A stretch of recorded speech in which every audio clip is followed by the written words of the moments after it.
Voice of Abhijith. ഇന്ന് എൻ്റെ ചാനലിൽ കാക്കയെക്കുറിച്ചുള്ള ഒരു മനോഹരമായ ഒരു വിവരണമാണ് നിങ്ങൾക്ക് മുന്നിലേക്ക് അവതരിപ്പിക്കുന്നത്.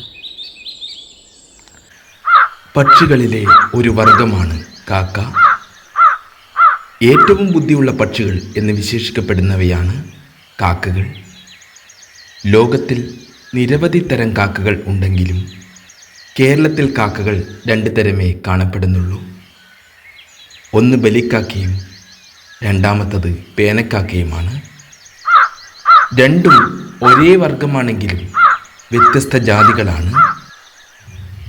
ബലിക്കാക്ക ദൂരെ നിന്ന് നോക്കുമ്പോൾ ഒരേപോലെ തോന്നാമെങ്കിലും സൂര്യപ്രകാശം പ്രതിഫലിക്കുമ്പോൾ ബലിക്കാക്കയും പേനക്കാക്കയും തമ്മിലുള്ള വ്യത്യാസം മനസ്സിലാക്കാം. കണ്ണാറൻ കാക്ക എന്ന് പറയുന്ന ബലിക്കാക്കയുടെ തൂവലുകൾ പൂർണ്ണമായും കറുത്ത നിറമാണ്. എന്നാൽ രാമൻ കാക്ക എന്ന് പറയുന്ന പേനക്കാക്കയുടെ കഴുത്തും തലയും ചാരനിറത്തിൽ കാണപ്പെടുന്നു.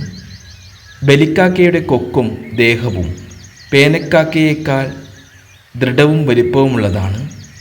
പേനക്കാക്കകളുടെ മുഖം, താടി, തൊണ്ട എന്നിവയും ശരീരത്തിൻ്റെ മറ്റു ഭാഗങ്ങളും കറുപ്പ് നിറമാണ്. ബലിക്കാക്ക എന്ന് വിളിക്കുന്നത് ചില മതങ്ങളുടെ ആചാരമായ തർപ്പണം ചെയ്യുന്ന ഇടങ്ങളിൽ ബലിക്കാക്കകൾ കൂടുതലായി കാണപ്പെടുന്നു എന്നതിനാലാണ് മനുഷ്യൻ്റെ ജീവിതവുമായി പുരാതന കാലം മുതൽക്കേ കാക്കകൾ ബന്ധപ്പെട്ടിരിക്കുന്നത്. അവയ്ക്ക് ഇത്തരം മതാചാരങ്ങളുടെ സമയത്തും അല്ലാതെയും ശബ്ദങ്ങൾ മുഖേനയും പ്രതികരിക്കാനാവുന്നതാണ്. നനഞ്ഞ കൈകൾ കൊണ്ട് കൈകൊട്ടുന്നത് ബലിക്കാക്കകളെ വിളിച്ചു വരുത്തും എന്ന് വിശ്വസിക്കുന്നവരാണ്. പരിസരങ്ങളിലെ മാലിന്യ നിർമ്മാർജ്ജനം ചെയ്യുന്നതിൽ ഒരു പരിധിവരെ കാക്കകൾ മനുഷ്യന് സഹായകരമാവാറുണ്ട്. മനുഷ്യനെ ആശ്രയിച്ച് ജീവിക്കാൻ താല്പര്യമുള്ള ഒരു പക്ഷിയാണ് കാക്ക. ലോകത്തിൽ മിക്ക രാജ്യങ്ങളിലും കാക്കയുണ്ട്. ഗ്രാമങ്ങളിലും ചെറുപട്ടണങ്ങളിലുമാണ് ഇവയെ കൂടുതലായി കാണുന്നത്.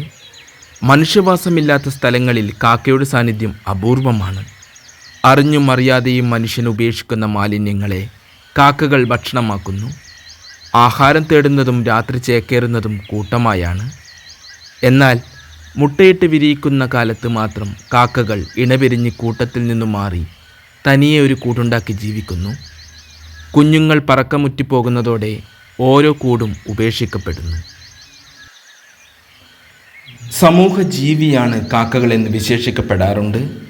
കൂട്ടത്തിലെ ഒരു കാക്കക്കോ കുഞ്ഞിനോ അപകടം പിണഞ്ഞാൽ ഇവ സംഘമായി ശബ്ദമുണ്ടാക്കി പ്രതികരിക്കുകയും ചിലപ്പോൾ അക്രമങ്ങൾ കാണിക്കുകയും ചെയ്യുകയും ചെയ്യും. കുഞ്ഞുങ്ങളെ സംരക്ഷിക്കുന്ന കാര്യത്തിലും ഈ സംഘബോധം കാണാം. ശനി ഭഗവാന്റെ വാഹനം കാക്കയാണ്. ബുദ്ധമതത്തിലെ ഗ്രന്ഥങ്ങളിൽ കാക്കകളെ പറ്റി പരാമർശിച്ചിട്ടുണ്ട്. അവലോകതീശ്വരൻ്റെ പുനർജന്മമാണ് എന്ന് കരുതുന്ന ദലൈലാമയെ കുഞ്ഞുനാളിൽ സംരക്ഷിച്ചത് 2 കാക്കകളായിരുന്നു എന്ന് ടിബറ്റൻ ബുദ്ധമത അനുയായികൾ കരുതി വരുന്നു. നോർദിക പുരാണങ്ങളിലും കാക്കകളെപ്പറ്റി നിറയെ പരാമർശങ്ങളുണ്ട്. സീതയെ ഉപദ്രവിച്ചത് കാരണം രാമനെയ്ത പുല്ലുശരം കൊണ്ടാണ് കാക്കയുടെ കണ്ണ് കോങ്ങണ്ണായത് എന്നൊരു കഥയുണ്ട്. കാട്ടിൽ ഒളിച്ചു താമസിച്ചിരുന്ന ഏലിയ പ്രവാചകന് ഭക്ഷണം കൊടുക്കുന്നതിന് ദൈവം കാക്കയെ നിയോഗിച്ചതായി ബൈബിളിൽ പറയുന്നുണ്ട്.